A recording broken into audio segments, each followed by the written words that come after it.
Hi everyone, my name is Vincent Teo. I'm a TV reviewer and professional calibrator, and this TV is the Hisense U8B.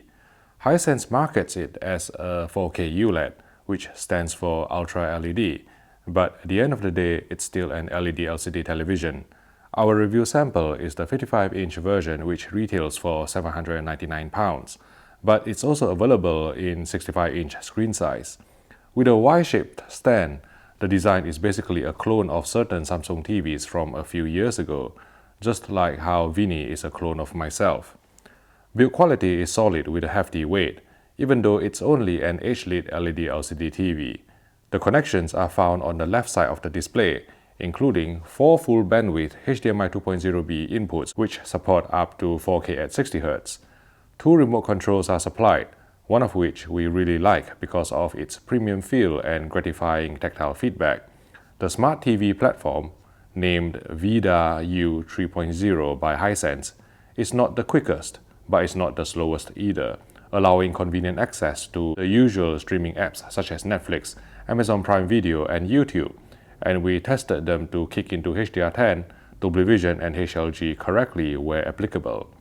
There's also Freeview Play on board, which is a gateway to all the major UK catch-up TV apps including BBC iPlayer. Before I proceed to talk about picture quality, I would like to thank Richard Sounds Manchester for sponsoring this video.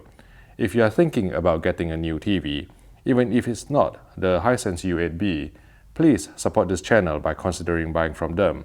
Call 0333 900 0086, mention HDTV test, and you will receive great price and service.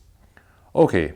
The Hisense U8B uses a VA-type LCD panel with true RGB subpixel structure, so it has deep blacks by LED LCD standards, measuring 0.02 nits on a 4x4 ANSI checkerboard pattern once peak white was aligned to 120 nits. However, as with most VA panels, colors and contrast drop off pretty steeply off-axis, so much so that even from normal viewing distances, the left and right sides of the screen would glow slightly brighter during black scenes. All the LED modules are mounted along the bottom border to illuminate the entire screen, so the top and bottom letterbox bars in CinemaScope movies won't look jet black in a dark room. We counted 16 vertical columns in terms of dimming zones. Therefore, it is hardly surprising to see blooming and backlight fluctuations spanning the entire height of the screen, particularly during HDR playback. Interestingly, the Hisense U8B doesn't switch off or dim down its backlight on full screen black, regardless of the local dimming setting, thus giving the impression of shallower blacks than measured, which is not helped by the aforementioned side glow owing to narrow viewing angles. The LED backlight uses PFS phosphor to achieve white color gamut, delivering a DCI-P3 coverage of 94%. Hisense color mapping still leaves a lot to be desired though. From factory, the colors were not accurate to high-definition Rec. 709 color space standard. Significant adjustments of the color management system or CMS were needed to get the inner color points to track closer to Rec. 709 standard. But this would also introduce visible polarization. For example, in this color ramp pattern where Cinema Night was the picture mode where CMS had been heavily adjusted.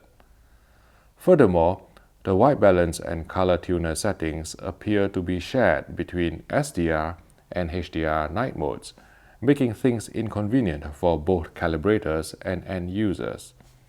The LCD panel on the Hisense U8B has a refresh rate of 120 Hz, allowing for smooth playback of 24 frames per second movies without telecinic judder through 5.5 pull-down. Engaging ultra smooth motion double the motion resolution from the sample and hold baseline of 300 lines to 600 lines, and you can customize the dejudder and deblur controls independently to avoid incurring soap opera effect or SOE. But we spotted some intermittent microstutter in 50 Hz content, and so would be inclined to leave ultra smooth motion off. As with most affordable LED LCDs, screen uniformity on our review unit was so-so.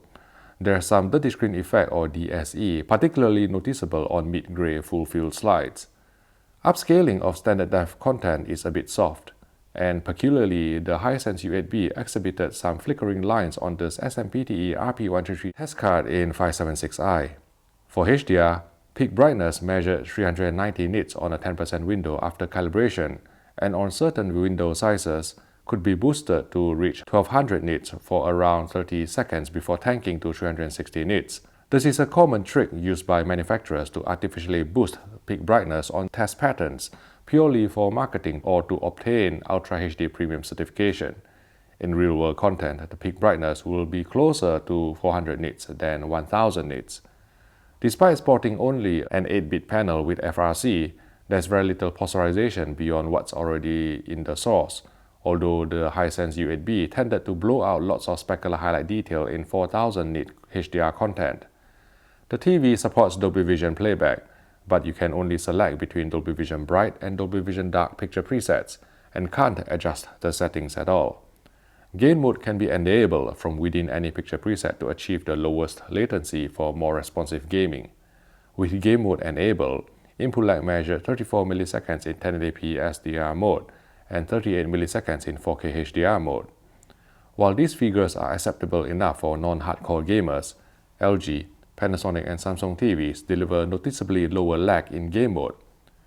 I haven't reviewed many entry-level or mid-range televisions over the past few years, so I'm not 100% sure where the Hisense U8B stands compared with the competition.